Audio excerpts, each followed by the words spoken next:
woman like Nadede. Better now you're the Gamanye. One. Yes, one. Obo Jibo. Champion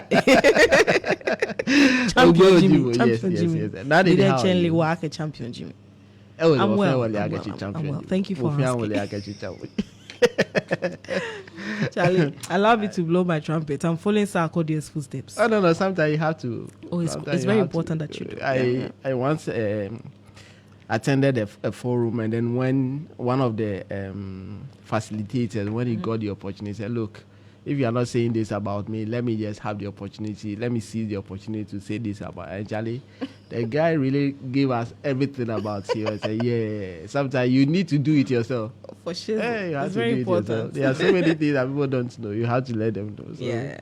Sometimes it is good for somebody to say those things about you, but sometimes it is necessary that you are allowed to also we have to play Sarkodie's trumpets. Iba, please kindly do the needful for us.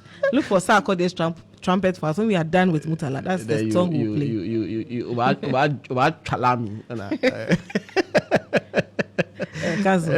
Let's focus on the job. Oh yes, right now. I've missed. I've also missed you so Thursday, much. Thursday I was in here. Friday I was in here. It's good to have you back. That's why I started by saying it's good to have you. I was under the weather small, but now, dear, you more drama now. Yes. So senior man, you are doing better. Senior right? lady, yeah.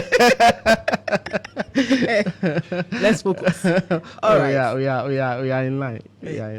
Now let's do the needful. Yeah. Now you have a new attorney. Yes, we have a new attorney general, Dominic Ayine.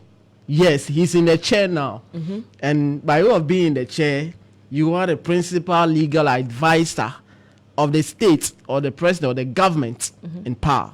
And so there are a lot of cases in court that they are now fully in your hands. Now he's inherited all the cases that were initiated by the former Attorney General, Godfred Yeboah-Dame, and then the whole ministry of Attorney General and Justice. And so a lot are happening. And in fact, the moment after he was sworn in, he has his own view on some of the cases that are pending that has to do with the polyformer, the NDC appointees who were in court, cases involving Oliver Baka-Vomawo. He's also been speaking about the tribunals that he indicated. You notice that during his vetting, he made that point that there should be an re-establishment of these tribunals. To in fact, it was in their manifesto. Absolutely. Yeah. So all these things came up. And so it's been very, very interesting how these things are panning out and all of that. In relation to Oliver Baka-Vomawo, you notice that Oliver has been charged for 2 counts of treason felony. Yeah. And that particular case, the NDC made the point that, look, particular case, but let's hear him on that particular subject involving Oliver Baka-Vomawo. With respect to the charges against Oliver, I will definitely also study the docket. The statement that he made is one that was made in the media. The docket has been built, and I will study the docket, and based upon my own opinion of whether or not they are trumped up charges, I may, drop the charges. All right, I'm not going to, stand here and assure you that I'm definitely going to drop the charges, not having read the docket, and come to an opinion as to whether or not the charges were properly laid and should be dropped. The law has a way of wording its own wording or understanding. It has its own vocabulary. Absolutely. So when provisions are made for shall, it becomes very mandatory. Yes. When provisions are made for may, then it becomes subjective and discretionary and all that. He said, I may. So it is not automatic that he is going to, but he's saying that I'm going to review it and look at what has been done. And if necessary, I may drop charges against Oliver Baka-Vomawo. Then there's also another issue involving the appointees of the NDC who were arraigned, a lot of them. Dr. Stephen Kwabno-Puni is one of them. Alhaji Collins Dauda is one of them. Kweku Ajiman Mensah, one of them. James Jache Kwesin is also one of them. And so he's been making some comments on relation to these cases, especially so also, particularly James Jachikwe. He said, look, these are cases that I will also review them. I'll look at it at their own merits, and I'll find out their opinion. I'll have my own opinion. And you know that one of the key elements of the Attorney General is your legal opinion on a particular matter. Yeah. And it's based on your opinion that you decide whether to charge somebody or not to charge somebody. That's what a lot of people would deem as the Attorney General's advice on a case docket, on a docket that had been put before. He said, look, these are cases that I'm going to review to have an informed opinion or position to take, and whether to drop charges against these appointees or otherwise, to decide otherwise. Let's hear him again on this particular subject matter. Well, with respect to the trials that are ongoing involving former appointees of the National Democratic Congress, some of them for causing financial loss to the state and so on, some for very spurious offenses for which they were charged, like Jechu Kwesin. I will study the dockets, and then come to an informed opinion as to whether or not I want to continue the prosecutions. So we'll cross the bridge when we get there. I'm not going to make any rash decision just because they are members of my party. You know one interesting thing that he said? I'll decide if I want to continue with prosecution of those. And he's added a caveat and said, don't think because you are members of my party, it's going to be automatic. It will be reviewed and assessed on its own merits, and then the decision will be taken. So those cases that I mentioned earlier, and in relation to some of the banking cleanup exercise, some of the banks that were collapsed, some of these cases are also being reviewed by the Attorney General, the new Attorney General, Dr. Dominic Ayine. So these are some of the things that we should be looking at. And back to the issue of the tribunal. Yes, there are a lot who make the point that it will be abused. Because the first time that it was used during the PNDC days, it was used to witch hunt, target at certain people. And then the way they were handled, it looks like if it is brought back this time around, it will be used much the same way. He said, no, it will not take the form that it took previously.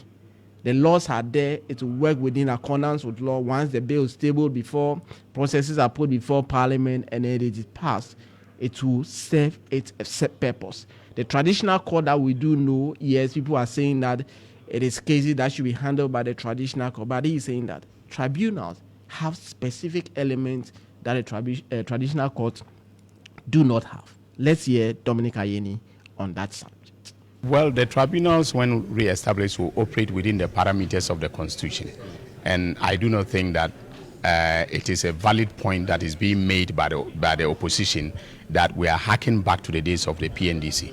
As I said during my vetting, the days of the PNDC are gone.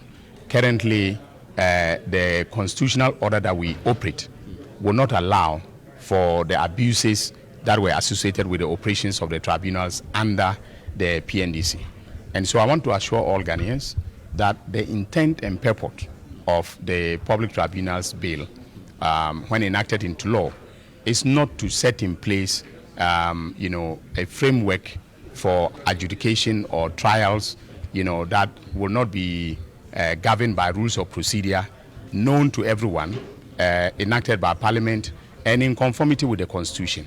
The tribunals will not be abusing the fundamental human rights of Ghanaians. They will actually be administering justice in accordance with the Constitution and laws of this country. There's this argument that the traditional courts are much better in serving the needs of the people, and respecting the constitution of the land. But I don't think that is accurate. All right. The problems that afflict the tribunals, or that afflicted the tribunals when they operated under the PNDC, also afflict the courts, in so many ways.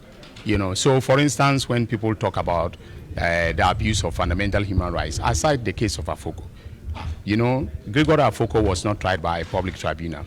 He was tried by an ordinary court, and yet his rights have, been abused grossly. as we speak, he's in detention, and not too sure of, when he's going to gain his liberty. All right. So I do not think that we should emphasize too much, on the abuses associated with the public tribunals under the PNDC. So that is Dr. Aine, the Attorney General. He is saying that, look, the challenges, the elements that were associated with the tribunal during the PNDC days will not be the same in relation to that. He made particular reference to Gregory Afoko, the man who's standing trial for allegedly playing a role in the death of NPP Upper East Regional Chairman Adams Mahama back in 2015. The fact that he's been in lawful custody since then. So it's almost 10 years.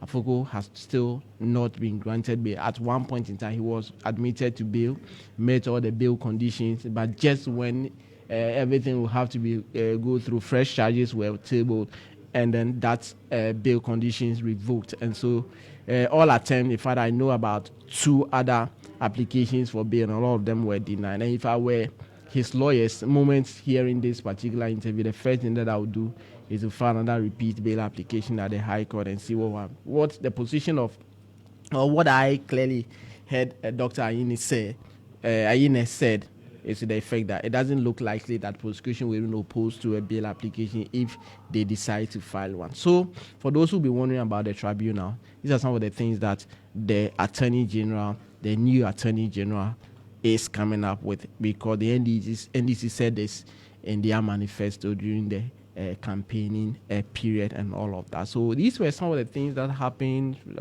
the course of last week and all of that, and now he's fully in office. And now you note that as a principal legal advisor of the state, a lot of cases that are undergoing prosecution or trial, you have to review them to be informed about what is happening now. The last time I did inform you about the fact that the case involving the bench bank, Mr. Nyineku, where Mr. Nyineku is facing charges or trial, the AG came to court or asked for an adjournment, and the moment the adjournment was granted, Justice Efiasewa Saribochi asked that the record of proceedings, all of them, be compiled and released to the parties involved. And my understanding is that the Attorney General is reviewing all or some of these cases that have some interest or some political twist to it. And so there's a case involving Salifu Amoako, Bishop Salifu Amoako. Anytime I talk about this case, it reminds me of a whole lot of things. The assault on me and all of that. This case is pending. The one involving his son has been dealt with because the young man admitted to the offense and has been given some 6 months in senior correctional center. And there's other orders or directives that the courts added to the punishment. But through that case, the East Legon incident that led to the death of 2 girls, and the boy has been sentenced, the father, that is Bishop Salifu Amoako, the mother, Moha Amoako, and then one sales assistant, Belinda Bonsu Bempa, they were arraigned for a charge. In fact, all of them on one count of allowing an unlicensed person to drive. They pleaded not guilty. They were granted bail, and the court said that they should keep their own passport. They should not even know. One of the conditions of bail is that when you are granted bail, the court will add that you deposit your passport. This time around, the court said keep your own passport, but notify the court anytime you want to travel out of the country in order. Prosecution is supposed to amend the charge sheet today. And at the last court sitting, that was one of the things that Yao Akwa, the state attorney, now senior state attorney handling the matter, indicated to the court that they want to file a fresh charge sheet. But just before I walked into the studio, the understanding that I have is to the effect that this is one of the cases that the new Attorney General is also having a look at it. So today's business to have fresh charges filed would have to be deferred. But of course, the parties will be before the court, and this matter will be put before the court. So the only thing we should anticipate is that the matter involving only Bishop Salifo Amoakun, the wife, Moha Amoakun, and then the other accused person would be at Jen, but would be in court to confirm that. Then Oliver Barker again, and then Albert Kandapa, now former National Security Minister. How does it feel? One point in time, you are the main man at one, and then the next moment, you are watching from the stands, like a football match. When you are on the pitch, a different ball game. And then once you are substituted, you notice that, oh, Charlie, if I was, it's a different ball game altogether. So, Fix the Country movement, a lot of advocacy, and then it came to bear that Oliver is alleged to have accused the National Security Minister at the time, Albert Kandapa, of having made the point to induce him, to bribe him $1 million and all that. And then he said that is defamatory in nature. And so he initiated a defamation action against Oliver Barker. He's seeking for damages in the sum of 10 million Ghana cedis. That case is before Justice Joseph Edu Owusu-Agyemang, Reverend Father. And he's put his case before the court. And now he's facing cross-examination from lawyers of Oliver Barker, led by Dr. Justice Remside, one of the names that are having tipped for the Deputy Attorney General role. And in the coming days, we'll know more about this particular development. But then the point is that Albert Kandapa, for the second time, will be in court as a former National Security Minister, and the lawyers of Oliver will subject him to cross-examination in relation to the matter. All right. That will be it for today. Or somebody is sending you some moments. Yes, so that will be in for court today, this morning. So these are many more. For there are some other things that will be happening around the corridors of the court, and definitely we'll bring it to our listeners. All right, okay. Thank you very much, Mutala. It's like this, you want to sneeze or something, and the sneeze is heavy. He wants to sneeze, and the sneeze is heavy. Yes. But it's one of those things. It's one of those things. Yes, I was just looking for my hanky. I can't also find where my hanky is. Now and you all found that. it. Now No, I found it's it, okay. and the sneeze is Let's also just trying go. to run away. The sneeze is being Yeah, invasive. so, Well, a lot is also happening in Parliament. Vetting Yes, and yes, vetting, yes. and there are interesting outcomes in relation to all of that. Last week, I think one of the things that took place during the swearing in of the those who have been approved was to the effect that Gender Minister Dr. Agnes Namumu last day was late to the program, and there were a lot of backlashes and all that. People were asking the president to ask it to fire her immediately. So in all of them, when something happened, there are two sides of the coin. And so the spokesperson of the Felix Kwachu Ofosu, what's his designation?